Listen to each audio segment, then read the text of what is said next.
Hello दोस्तों, स्वागत है आपका अपने यूट्यूब चैनल 399 में। आज हम देखेंगे क्लास 10th का प्रश्नावली 1.1 का पहला क्वेश्चन से स्टार्ट करते हैं। चलिए स्टार्ट करते हैं। आज का क्वेश्चन देखते हैं क्या है। देखिए, हमारा पहला क्वेश्चन बोल रहा है निम्नलिखित संख्याओं का HCF ज्ञात करने के लिए यूक्लिड विभाजन एल्गोरिथम का प्रयोग कीजिए। पहला क्वेश्चन है 135 और 225, दूसरा है 196 और 38 220, तीसरा है 867 और 255। चलिए हम देखते हैं पहला क्वेश्चन। लिखेंगे क्या? पहला क्वेश्चन का सॉल्यूशन करते हैं। सबसे पहले लिखेंगे माना a = 225 तथा b = 135 है। हमेशा a बड़ी वाली संख्या को मानते हैं तथा b छोटी वाली संख्या को मानते हैं। तो 135 और 225 में बड़ी कौन सी है? 225 है, तो इसको a मानेंगे, और छोटी 135 है, इसको b मानेंगे। अब क्या लिखेंगे? यूक्लिड विभाजन एल्गोरिथम से यूक्लिड विभाजन एल्गोरिथम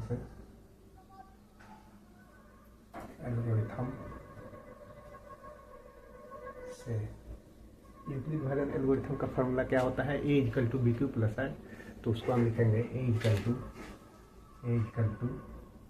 bq + r, जहाँ r जो होता है 0 के बराबर नहीं तो 0 से बड़ा होता है और b से छोटा होता है। r जो होता है 0 के बराबर नहीं तो बड़ा होता है, नहीं तो b से छोटा होता है। अब देखिए एक स्थान पर हम क्या रखेंगे? 225 = b कितना है? 135, और इससे हमें q निकालना पड़ता है और r निकालना पड़ता है पहले स्थिति में। तो कितना से गुना करता है कि हमारा 225 है, नहीं तो उससे छोटा है। तो 135 में अगर हम 1 से गुना करते हैं तो 135 आएगा, अगर 2 से गुना करते हैं तो 270 आएगा। तो 270 हमारा 225 से ज़्यादा हो जाएगा, इसलिए हम 1 से गुना करते हैं। 1 से गुना करेंगे तो 135, फिर प्लस का कितना जोड़ेंगे? 225 में से 135 घटाएंगे तो 5 में 5 जाएगा 0, और यहाँ से 2 में से 3 जाएगा, यानी 12 में से 3 जाएगा 9। अब बचा कितना? 1 से 1 जाएगा 0। बचा r कितना आया? r हमारा 90 आया। इसलिए हम फिर आगे यूक्लिड विभाजन एल्गोरिथम का प्रयोग करते रहेंगे। आगे हम यूक्लिड विभाजन का प्रयोग तब तक करेंगे जब तक r हमारा 0 के बराबर ना आ जाए। तो r हमारा कितना है? 90 आया है, तो यहाँ लिखेंगे r ≠ 0। फिर आगे यूक्लिड विभाजन प्रयोग का प्रयोग करेंगे। 135 यहाँ पे रखेंगे a की जगह पे, तथा b की जगह पे 90 रखेंगे। 90, फिर इसमें वही वाला प्रोसेस कीजिए, कितना से गुना किया जाए ताकि 135 नहीं इससे छोटा है। तो 90 में फिर 1 से हम गुना करते हैं, प्लस का कितना होगा? 45 होगा। फिर r हमारा 0 के बराबर नहीं आया, फिर से इस स्टेप को करेंगे। 90 यहाँ रखेंगे, 45 यहाँ, फिर इसमें कितना से गुना करें ताकि हमारा 90 नहीं तो उससे छोटा है। तो 45 × 90 होता है, फिर प्लस का 0। r हमारा यहाँ क्या कितना आ गया? r हमारा 0 के बराबर आ गया। इसलिए HCF बराबर क्या होगा? 45। क्यों 45 होता है HCF? क्योंकि हमेशा b का मान ही HCF होता है। तो b का स्थान कितना है? 45, यानी कि HCF हमारा कितना हो जाएगा? 45। चलिए दूसरा क्वेश्चन देखते हैं। दूसरा क्वेश्चन है हमारा क्या? दूसरा क्वेश्चन देखिए, दूसरा क्वेश्चन है हमारा 196 और 38 220 है। तो सबसे पहले बड़ी सी संख्या को हम a मानेंगे और छोटी संख्या को 196 को b मानेंगे। लिखते हैं हम क्या? माना a = बड़ी वाली संख्या a है, यानी 38 220 तथा b कितना है? b कितना है? b यानी छोटी संख्या हमारी 196 है। b कितना? 196। माना a = 38 220 तथा b = 196 है। फिर यूक्लिड विभाजन एल्गोरिथम से यूक्लिड विभाजन एल्गोरिथम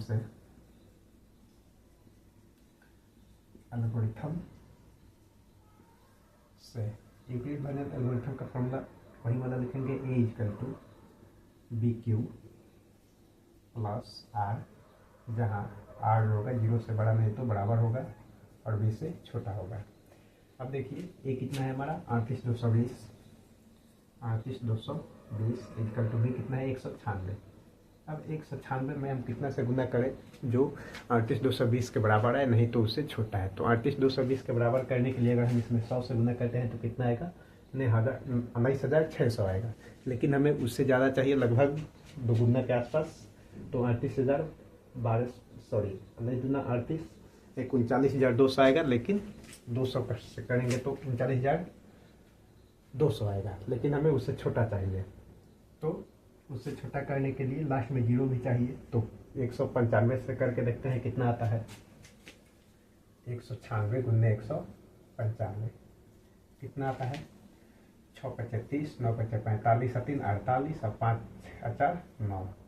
फिर 9 से करेंगे, 9 छक 54, 9 9 81, 81 5 86, हाथ में लगा 8, 9 8 17। फिर 1 से 196 में गुना करेंगे तो 196 ही आएगा। फिर इसको जोड़ेंगे, 0 8 से 12 का 2, 6 6 12, 12 9 21, 21 1 22, हाथ में लगा 2, 7 और 9, 7 और 9 हो जाएगा आपका 16, 16 और 2 18, हाथ में लगा 1 1 1 2 1 3, 38 220 आ गया हमारा 195 बार में। तो यहाँ पे गुना कितना से करना पड़ेगा? 195 बार में 38 220 आ गया, तो प्लस का कितना बचा? 0, यानी कि R इक्वल टू 0 आ गया।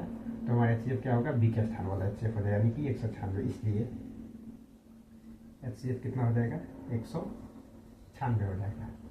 HCF हमारा 196 आ गया दूसरा का। चलिए अब देखते हैं तीसरा। तीसरा क्या है देखिए, तीसरा देखते हैं हम, इसको पहले मिटा दें। तीसरा देखते हैं, तीसरा क्या है हमारा? 867 और 255। फिर लिखेंगे माना, माना A इक्वल टू 867 तथा B इक्वल टू 255 है। फिर यूक्लिड विभाजन एल्गोरिथम से, यूक्लिड विभाजन एल्गोरिथम से, एल्गोरिथम से क्या होता है यूक्लिड विभाजन algorithm? A equal to B Q plus R, जहाँ आर जो होगा 0 से बड़ा नहीं तो बराबर होगा और b से छोटा होगा। अब देखिए एक यूक्लिड विभाजन एल्गोरिथम का formula A equal to B Q plus R, जहाँ 0 से बड़ा होगा r, नहीं तो उससे बराबर होगा, नहीं तो b से छोटा होगा। अब लिखेंगे A के स्थान पर कितना है? 867 इंटू B के स्थान पर कितना है? 255 इंटू क्यू के जगह पर हम क्या रखें? ताकि 867 है, नहीं सौ उससे छोटा है। तो अगर हम 3 से गुना करते हैं तो कितना आएगा? देखिए 3 से गुना करते हैं तो 255 है, तो 3 से गुना करते हैं 5 के 15 और 5 के 15 1 16 और 3 दूना 6 1 7, 765 है। 765 है जो कि इससे छोटा है। अब इसमें से घटाएंगे तभी ना यहाँ प्लस में लिखेंगे। यहाँ से 3 से गुना किए, फिर प्लस 867 में से इसको हम घटा देते हैं तो कितना आएगा? 7 में से 5 जाएगा 2 और 6 में 6 जाएगा 0 और यहाँ से कितना आ जाएगा? 1, 102 आएगा। यानी कि हम यहाँ लिख सकते हैं 102। फिर 8 जो है 102 आया है जो कि 0 से बड़ा है। तो फिर यहाँ लिखेंगे क्या? R not equal to 0। फिर इसको हम यहाँ रखेंगे चूँकि R 0 के बराबर नहीं आया है, तो 255 इक्वल टू, इसको B के स्थान पर रखेंगे 102। फिर इसमें गुना करेंगे, 102 में कितना से गुना करें ताकि हमारा 255 नहीं तो उससे छोटा है। तो फिर 2 से हम गुना करते हैं तो 204 आएगा। फिर प्लस का 255 में से 204 घटाएंगे तो कितना होगा? हमारा 51 हो जाएगा। 255 से 204 घटाएंगे तो प्लस का 51 होगा। अब देखिए फिर R नॉट इक्वल टू 0 आया। फिर इस B को यहाँ रखेंगे, 102 इक्वल टू 51 गुने 2 प्लस 0, 51 गुना 102 होता है, प्लस का 0 आएगा। यहाँ पे लिखेंगे R इक्वल टू 0, इसलिए HCF हमारा कितना हो जाएगा? B वाले स्थान पर कितना 51 है, तो HCF हमारा कितना हो जाएगा? 51। तीसरा का भी आंसर आ गया।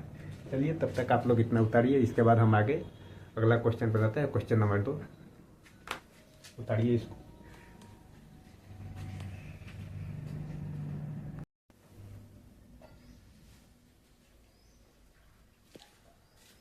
चलिए अगला क्वेश्चन देखते हैं। क्वेश्चन नंबर 2 हमारा क्या बोल रहा है?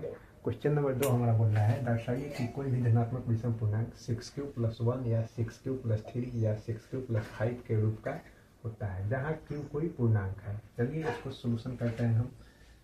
माना, सबसे पहले लिखेंगे माना ए कोई धनात्मक विषम पूर्णांक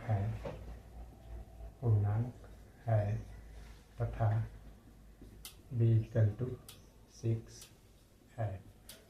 अब क्या लिखेंगे? यूक्लिड विभाजन एल्गोरिथम से, यूक्लिड विभाजन एल्गोरिथम एल्गोरिथम से। एल्गोरिथम से यूक्लिड एल्गोरिथम क्या होता है, A equal to B Q plus R, जहाँ आर जो होगा 0 से बड़ा नहीं तो इसके बराबर होगा और बी से छोटा होगा। अब देखिए, अब काफ़ी सारे लोग इसे लिखते हैं यूक्लिड विभाजन प्रमेय का, नहीं तो यूक्लिड विभाजन एल्गोरिथम। तो ये दोनों चीज़ एक ही है, दोनों को आप प्रमेय का भी बोल सकते हैं, नहीं तो एल्गोरिथम भी बोल सकते हैं, दोनों एक ही होता है। अब देखिए, जब आर 0 से बड़ा नहीं तो बराबर होता है और बी से छोटा होता है, तो बी हमारा 6 है, तो आर कितना हो जाएगा, आर कितना हो जाएगा 0, 1, 2, 3, 4 और 5, क्योंकि बी से छोटा होता है 5 तक ही रहेगा, क्योंकि हमारा बी 6 है तो 5 तक ही रहेगा।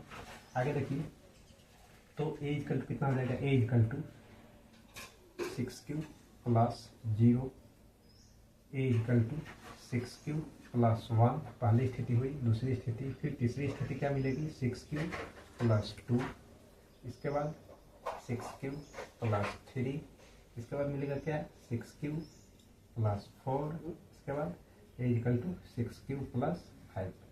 अब ये सब हमारे क्या मिला, अब ये सब हमारे ए इक्वल टू इतना इतना के रूप का हो सकता है, यानी कि हम लिखेंगे क्या, अर्थात संख्या ए 6q plus 0, 6q plus 1, 6q plus 2, 6q plus 3 या 6q प्लस 4 या 6q प्लस 5 के रूप का हो सकता है।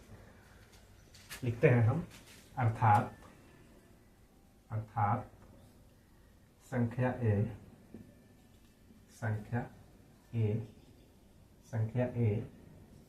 6q प्लस 0 या 6q प्लस 1 या 6q प्लस 2 या 6q प्लस 3 या 6q प्लस 4 या 6q प्लस 5 के रूप का हो सकता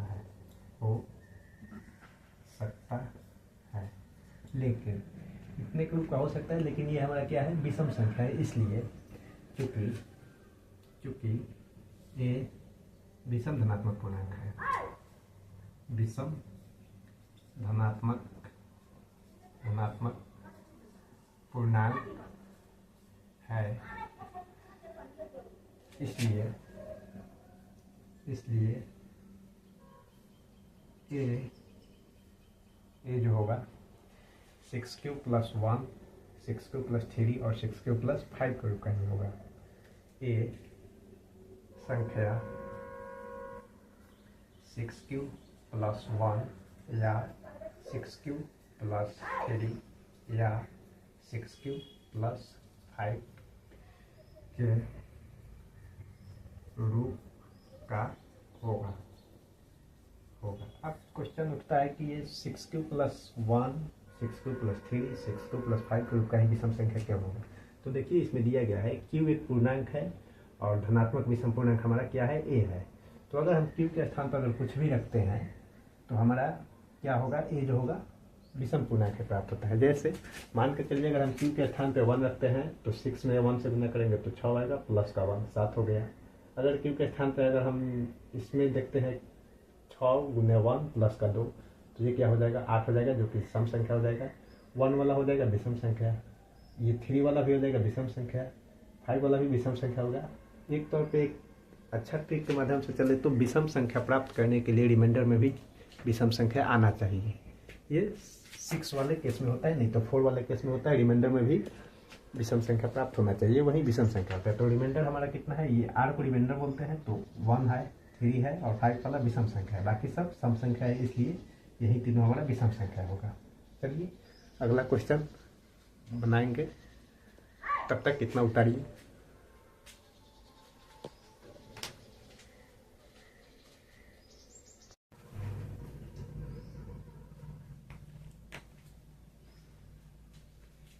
चलिए अगला क्वेश्चन देखते हैं। क्वेश्चन नंबर 3 क्या बोल रहा है, देखिए क्वेश्चन नंबर 3 है, किसी परेड में 6 से 16 सदस्यों वाली एक सेना की टुकड़ी को 32 सदस्यों वाली एक आर्मी बैंड के पीछे मार्च करना है।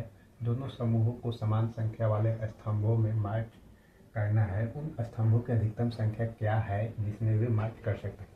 क्वेश्चन करने का मतलब ये हुआ कि जैसे आप लोग देख रहे होंगे 26 जनवरी या 15 अगस्त को लाल किले में बहुत सारे सेना आकर के परेड करते हैं और उसमें आर्मी की संख्या भी होती है और उसमें बैंड वालों की भी संख्या होती है। तो इसमें कहने का मतलब है कि मान के चलिए 6 से 16 संख्या आर्मी वालों की है और 32 संख्या बैंड वालों की है। तो जितने बैंड वाले की लाइन होगी उतने लाइन में भी इन लोगों को भी मार्च करना है। मतलब कि आगे आगे बैंड रहते हैं और पीछे से आर्मी वाले रहते हैं, वैसे ही इस क्वेश्चन को बताना है। तो इसकी स्तंभों के नाम अधिकतम संख्या कितनी होगी देखिए, निकालते हैं। लिखेंगे क्या, स्तंभों की अधिकतम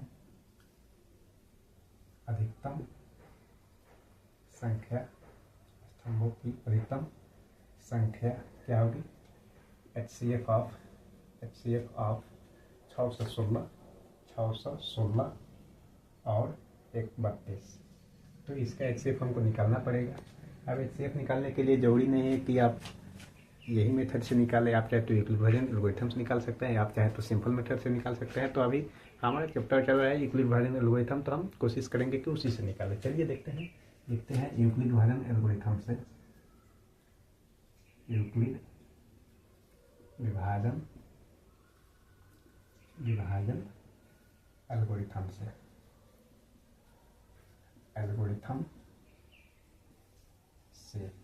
आपको पता है कि क्या होता है, ए क्या होता है, बी क्या होता है। यूक्लिड एल्गोरिथम का फॉर्मूला क्या होता है, A equal to BQ plus R, जहाँ आर होगा 0 से बड़ा नहीं तो बराबर और बी से छोटा होगा।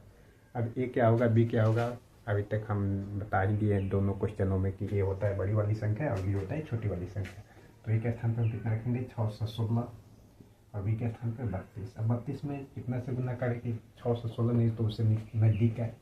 तो अगर 32 में हम 20 से गुना करते हैं तो 640 आएगा, जो कि ज़्यादा हो जाएगा 6 से 16 से। तो हम 19 से गुना करेंगे, 19 से गुना करने के बाद कितना प्राप्त होगा, 19 दूना 38 और 19 क्या 57, 57 और 3 61, यानी कि 57 और 3 50, यानी कि 608 हमारा प्राप्त हुआ 19 से गुना करने के बाद। और 6 से 16 में से 6 से 8 घटाएंगे तो कितना आएगा हमारा, 8 आएगा, यानी कि प्लस का 8 करेंगे, आर नॉट इक्वल टू 0। अब क्या, इस 32 को यहाँ रखेंगे, फिर इस 8 को यहाँ रखेंगे, फिर यहाँ 4 बार में 32 हो जाएगा, फिर प्लस का 0, आर इक्वल टू 0, इसलिए HCF इक्वल टू 8। अतः आर्मी बैंड को अतः दोनों समूहों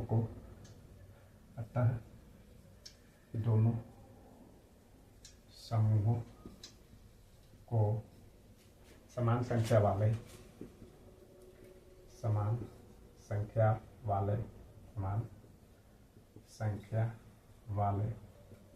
स्तंभों की अधिकतम संख्या, समान संख्या वाले स्तंभों की अधिकतम संख्या